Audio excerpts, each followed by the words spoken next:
3 months ago, Sol Trujillo told us he was quitting Australia and Telstra because I have elderly parents, I have children, I have all kinds of reconnecting that I need to do, and to be quite frank, I got to lose about 8 kilos too.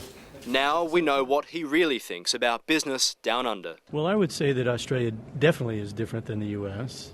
You know, in many ways, it's like stepping back in time. In a BBC interview, Sol Trujillo was asked about his treatment in Australia. Do you think there's racism there? Well, I think it was evidenced in a lot of ways there, you know, with me personally, but more importantly with others as you look at some of the events that have occurred over the last 5 or 10 years. There's no doubt Sol's nationality became fodder for the media. There were cartoons and radio talk shows couldn't resist calling these three men. But was it racist? You know, many Australians have come up to me and they've apologized because they're embarrassed by that kind of behavior. And he's been backed up by the American Chamber of Commerce in Australia. You wouldn't get away with it quite so easily in America.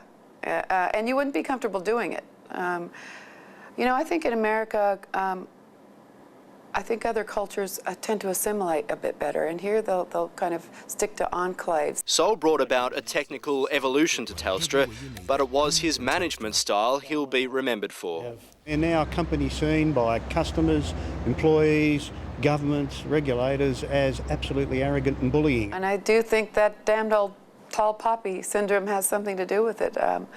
You know, I think if you come in and you've got a lot of bravado and confidence, you know, it can be seen as a bit of a threat, and they might want to take you down a bit. But again, was it racist? The American Chamber of Commerce points to the Prime Minister's choice of word to describe Sol's departure. Adios. Well, will people be in touch? Yeah, that was just unfortunate, I think. I don't know if he thought much about it. I bet he could take it back, if he could take it back. He was here for 4 years. He was combative against 2 federal governments. He earned $30 million. He saw a 37% drop in the company's share price, many of those shares owned by Australian mums and dads. Was that just unfortunate? Those are some fantastic numbers. I don't know if I'd call it unfortunate.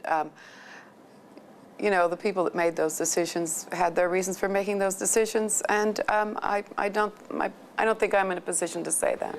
But the Prime Minister is, and a spokesman for his office has described Sol's comments as ridiculous. The Victorian Premier agrees. Ahron, Sky News, Melbourne.